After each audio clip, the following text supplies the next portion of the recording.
नमस्कार. डॉक्टर मंत्र या विशेष कार्यक्रमात मी तेजल चौकेकर खोत तुम्हा सगळ्यांचं मनापासून स्वागत करते. आज आपल्यासोबत स्टुडिओमध्ये उपस्थित आहेत पुण्यातील नोबल हॉस्पिटलमधील स्तनाच्या कर्करोग तज्ज्ञ डॉक्टर गिरिजा पाटील आणि आजचा आपला विषय आहे स्तनाचे कर्करोग निदान आणि उपचार. नमस्कार डॉक्टर. नमस्कार. गिरिजा मॅमशी चर्चा करण्याआधी मी त्यांची थोडक्यात तुम्हाला ओळख करून देते. डॉक्टर गिरिजा पाटील या स्तनाच्या कर्करोग तज्ज्ञ आहेत. त्यांनी ऑन्कोप्लास्टिक ब्रेस्ट सर्जरीमध्ये त्यांनी फेलोशिप केली आहे आणि MCH असे उच्च शिक्षण त्यांनी UK मधून घेतलेलं आहे. डॉक्टर गिरिजा या गेल्या 10 वर्षांपासून पुण्यातील प्रसिद्ध नोबल हॉस्पिटल जे JC अधिकृत आहे येथे कार्यरत आहेत. तर डॉक्टर गिरिजा यांचा एकूण 19 वर्षांचा या क्षेत्रात अनुभव आहे. आपल्या प्रॅक्टिससोबत त्या स्तनाच्या आजारपणाबाबत जागृतीचे उपक्रम देखील राबवतात आणि कॅन्सर पेशंटसाठी वेलनेसचे कार्यक्रम नोबल हॉस्पिटलमध्ये त्यांच्या संचालनाखाली घेतले जातात. चला तर मग कार्यक्रमाला सुरुवात करूया. मॅम, तुमचं पुन्हा एकदा मी स्वागत करते आणि आपण प्रश्नांना सुरुवात करूया. Yes, thank you. मॅम, भारतात ब्रेस्ट कॅन्सरचे प्रमाण काय आहे आणि या कॅन्सरबाबत जनजागृती करण्याचे उद्देश काय आहेत? स्त्रियांमध्ये जेवढे कॅन्सर होतात त्याच्यामध्ये स्तनाचा कर्करोग हा टॉपला आहे. म्हणजे सगळ्यात जास्त प्रमाण हे स्तनाच्या कर्करोगाचं आहे.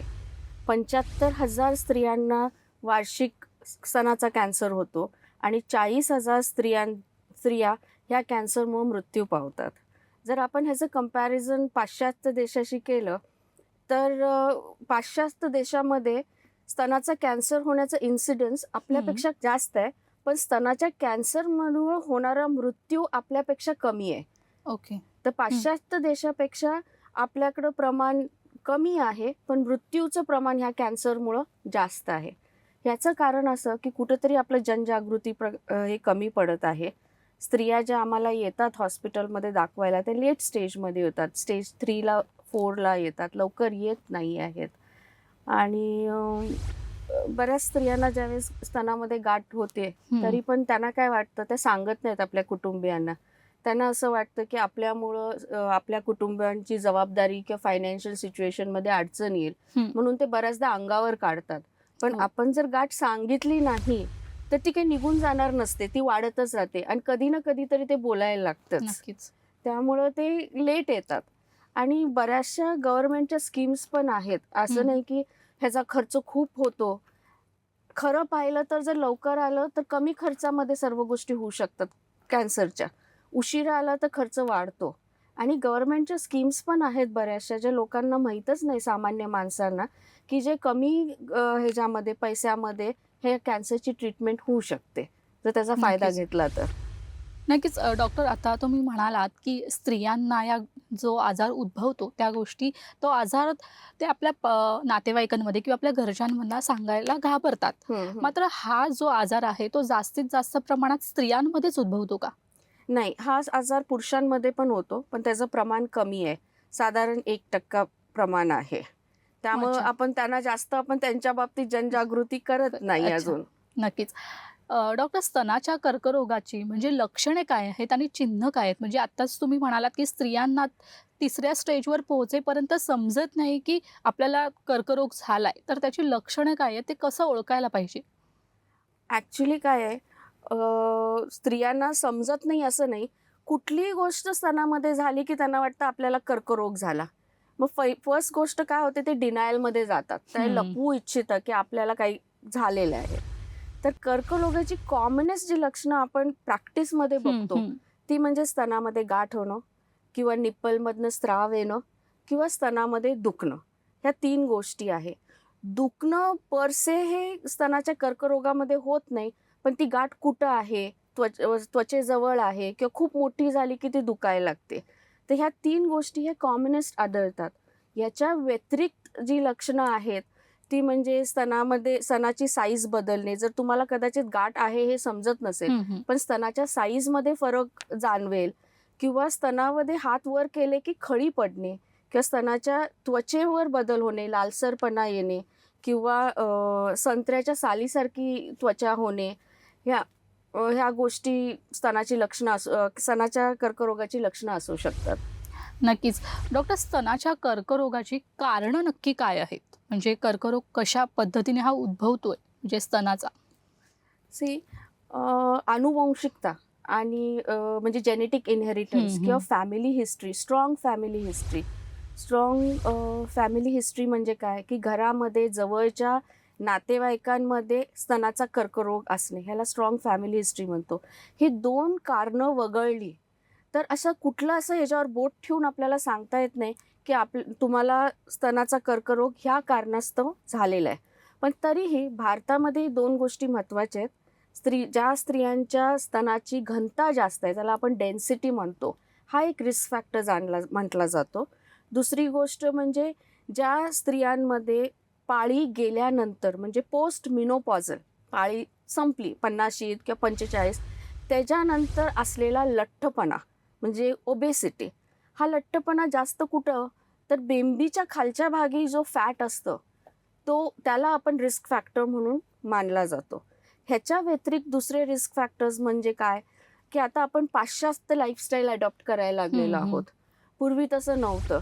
तर आता मुलं उशिरा होणं म्हणजे 35 नंतर पहिलं मूल होणं किंवा मूलच नाही होणं किंवा मुलांना दूध न पाजणं किंवा काही लोकांमध्ये, काही स्त्रियांमध्ये पाळी लवकर येते. आजकाल हे बघायला मिळतं की पाळी हो. लवकर यायला लागली आहे मुलींना. आणि पाळी उशिरा जाणे म्हणजे 55 एज नंतर मिनोपॉज येणं किंवा हार्मोनल ट्रीटमेंट घेणं, जरूरतपेक्षा जास्त दीर्घकाळ हार्मोन ट्रीटमेंट घेणं किंवा अल्कोहोल आणि स्मोकिंग. आता अल्कोहोल लोक म्हणतात ऑकेजनल घेतो आम्ही, हम्म. पण ऑकेजनल सुद्धा रिस्क फॅक्टर आहे. स्मोकिंगमध्ये नुसतं सिगरेटच नाही तर मिसरी, तंबाखू, हे स्मोकलेस टोबॅको म्हणतो आपण, जे रिस्क फॅक्टर्स आहेत ब्रेस्ट कॅन्सरसाठी. डॉक्टर, स्तनाचा जो कर्करोग ज्या स्त्रियांना होतो, ज्यावेळेस स्त्रिया उपचाराकरिता डॉक्टरांकडे येतात, हॉस्पिटलमध्ये येतात, त्यावेळेस ऑपरेशन करावंच लागतं या गोष्टीसाठी. मात्र ऑपरेशन झाल्यानंतर, ते सक्सेसफुल झाल्यानंतर पुन्हा ती स्तनावरची गाठ, पुन्हा ती कर्करोगाची शक्यता उद्भवू शकते का? ते कसं आहे, तुम्ही कुठल्या स्टेजला आला फर्स्ट थिंग, हं. ते एक फॅक्टर असतं. दुसरं म्हणजे त्या स्वभाव धर्म काय आहे त्या कॅन्सरचा, ज्याला हार्मोनल रिसेप्टर स्टेटस आपण असं म्हणतो. हं. तर ते स्वभाव गुणधर्म काय आहे, ॲग्रेसिव्ह आहे का कॅन्सर की नाही, ह्याच्यावर ते ठरतं. पण कुठलाही कॅन्सर हा परत येण्याची एक थोडाफार प्रमाणात चान्स असतो की परत येऊ शकतो.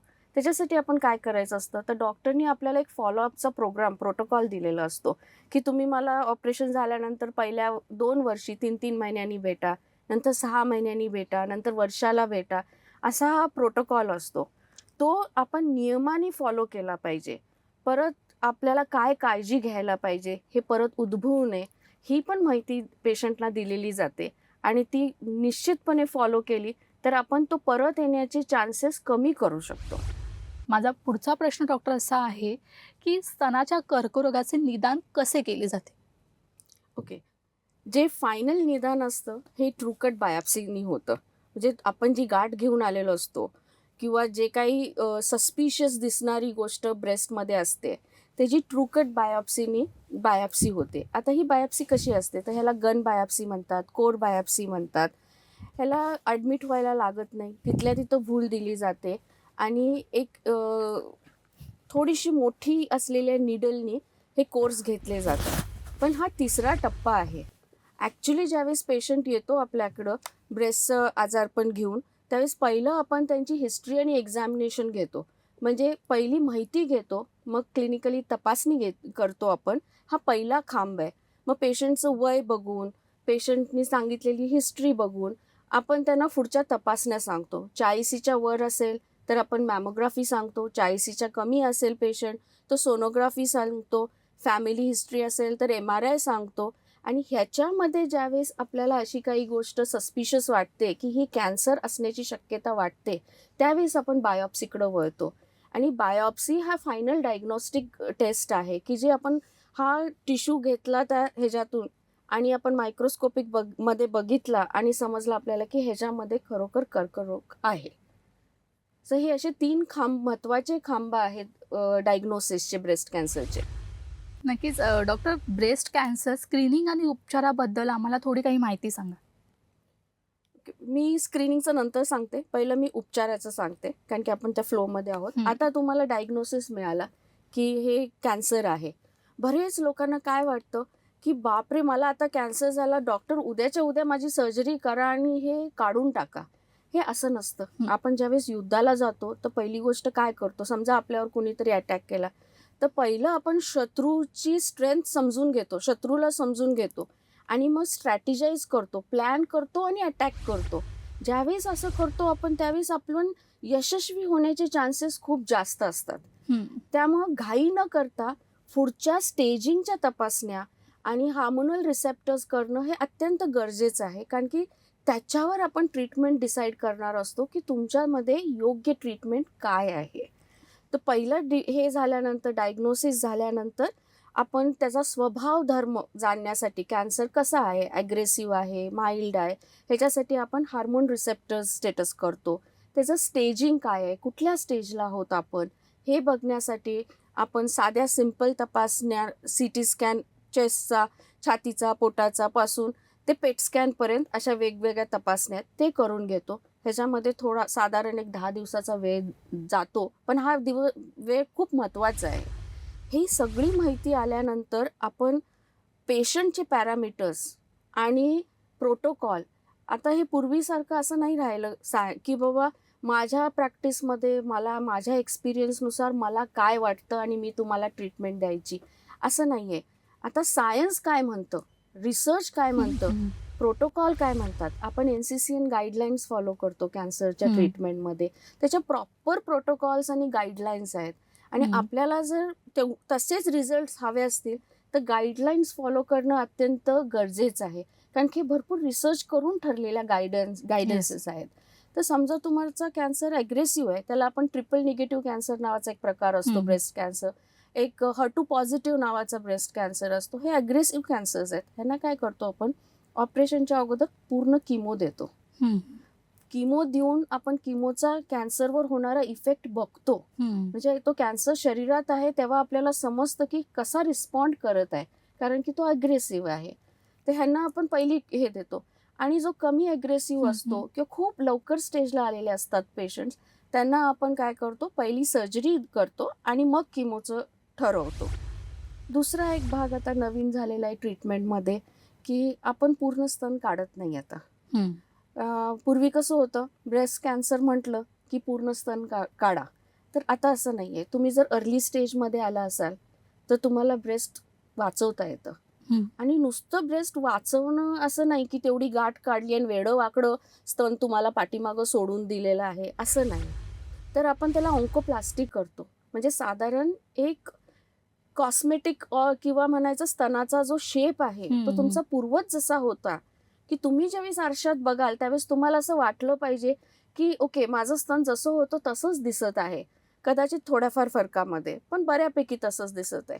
हा कॉन्फिडन्स तुमच्यामध्ये यावा म्हणून आपण ऑन्कोप्लास्टी करतो. म्हणजे ब्रेस्ट कॉन्झर्व पण करतो आणि त्याच्यावर ऑन्कोप्लास्टी पण करतो.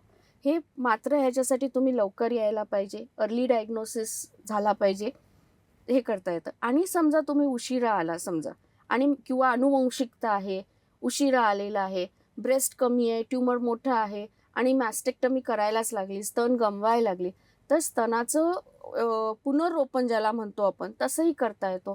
आपले शरीरातले वेगळ्या भागातला स्नायू वापरून आपण तिथं वेगळी ब्रेस्ट, कदाचित त्याला निप्पल एरियाला देत नाही आपण, पण तरी पण एक ब्रेस्टचा मोल्ड बनवू शकतो. तर ट्रीटमेंटमध्ये आता बरेचसे नवीन नवीन गोष्टी आलेल्या आहेत ह्याच्यामध्ये. आता राहिला प्रश्न तुमचा स्क्रीनिंगचा. स्क्रीनिंग. ब्रेस्ट कॅन्सर वयाची मर्यादा गेलेली आहे आता, कुणालाही होऊ शकतो. 20ल्या मुलीला सुद्धा ब्रेस्ट स्तनाचा कर्करोग होऊ शकतो. त्यामुळे आपण 25मध्ये सगळ्यात बेस्ट म्हणजे सेल्फ ब्रेस्ट एक्झामिनेशन, म्हणजे स्वयं ब्रेस्टची तपासणी करणे. आता तुम्हाला काही प्रॉब्लेम आहे माझ्या स्तनामध्ये समजण्यासाठी, माझं स्तन पहिलं कसं आहे हे मला माहिती असलं पाहिजे. मला जर माझं नॉर्मल स्तन कसं आहे माहिती नसेल तर त्यात काही बदल झालेला मला समजणार कसा. आणि इथंच बऱ्याच गोष्टींमध्ये प्रॉब्लेम होत आहेत आपल्या देशामध्ये. बायका उशिरा येतात कारण की त्यांना समजतच नाही हं. की आपल्यामध्ये प्रॉब्लेम झालेला आहे. तर ह्यासाठी ब्रेस्ट स्वतःहून तपासणे फार गरजेचे आहे. 20त सुरू करा, 25 नंतर तुम्ही सुरू करा, त्यावेळेस सगळ्यात नॉर्मल ब्रेस्ट असते तुमची. आणि ते कसं करायचं, तर आरशासमोर उभा राहा आरशासमोर उभा राहून स्वतःला बघा, आरशामध्ये स्वतःचं स्तन बघा. प्रत्येकाची शारीरिक घटनावळ वेगळी असते.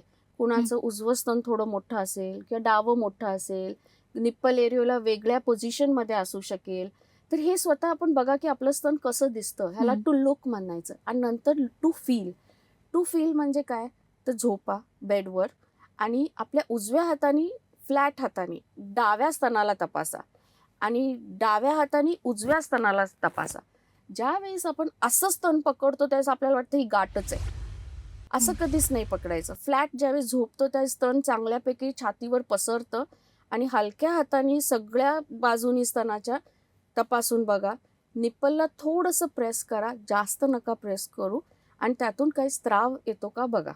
हे ब्रेस्ट सेल्फ एक्झामिनेशन आहे.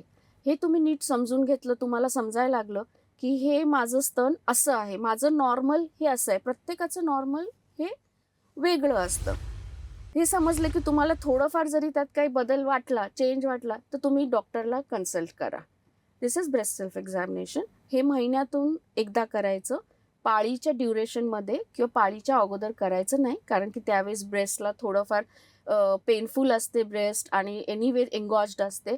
त्यामुळे पाळी गेल्यानंतर साधारण 10व्या दिवशी किंवा मग पाळी यायच्या अगोदर 1 आठवड्यापूर्वी असं म्हणजे गॅप ठेवा पाळीच्या आजूबाजूला आणि ड्युरेशनमध्ये, आणि मगच हे करा.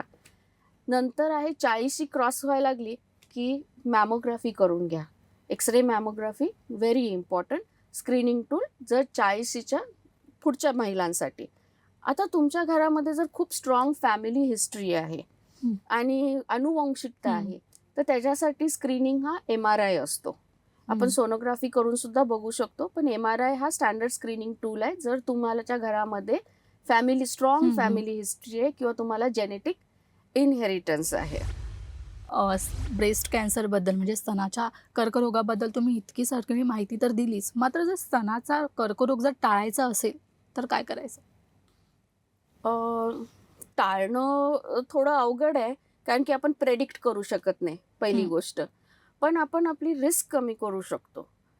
कॅन्सर होण्याची रिस्क कशी कमी करायची, तर हेल्दी लाईफस्टाईल, आपली लाईफस्टाईल बदलायची, व्यायाम करणे, आठवड्यातनं 3 दिवस तरी 40 ते 45 मिनटं हा एक्सरसाइज केलाच पाहिजे.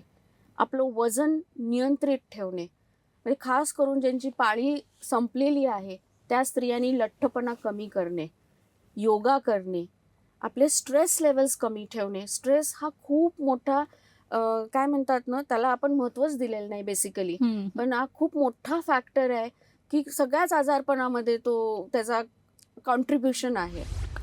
दारू, सोशल रिझन्स असू दे, काही असू दे, आता फॅशन झालेली आहे, दारू न पिली पाहिजे. तंबाखू, मिसरी हे अवॉइड करणे, आणि मुलं वेळेवर होणे, ब्रेस्ट फिडिंग करणं, बाळाला असतानाचं दूध पाजणे, ह्या काही छोट्या छोट्या गोष्टींनी, आणि हाय फॅट डाएट न खाणे, ह्या गोष्टींनी आपण आपली रिस्क फॅक्टर कमी करू शकतो. काय होतं, बऱ्याचदा पेशंट्स म्हणतात मी तर हे सगळं करते पण मला स्तनाचा कॅन्सर का झाला. कसं आता ह्याच्यामध्ये आपण बघूया, एखाद्या आजारी माणसाला ज्यांना डायबिटीज आहे, BP आहे, लठ्ठपणा आहे, आणि त्यांना स्तनाचा कॅन्सर होणं, आणि त्यांना आपण ट्रीटमेंट देणं आणि त्यांनी ट्रीटमेंटला रिस्पॉन्ड करणं, त्यांचं शरीर किती झेपेल. पण तुम्ही जर फिट असाल, तुम्ही चांगले एकदम फिट आहात, आणि समजा तुम्हाला अनफॉर्च्युनेटली कॅन्सर झाला, तर तुमचं शरीर रिस्पॉन्ड चांगलं देतं ह्या सर्व ट्रीटमेंटला. तुम्ही you are a big fighter, a good fighter then. ह्याच्यासाठी ही लाईफस्टाईल मॉडिफिकेशन्स खूप महत्त्वाचे आहेत. धन्यवाद डॉक्टर, आपण इथे आलात, छान माहिती दिली, छान मार्गदर्शन केलं, आणि याचा फायदा नक्कीच आमच्या प्रेक्षकांना होणार आहे. आणि डॉक्टर मंत्र या कार्यक्रमात वेळ झाले तर इथेच थांबण्याची. पुन्हा भेटूया नवीन विषयासोबत, नवीन चर्चेसहित. तुम्ही पाहत राहा तोपर्यंत लोकशाही मराठी.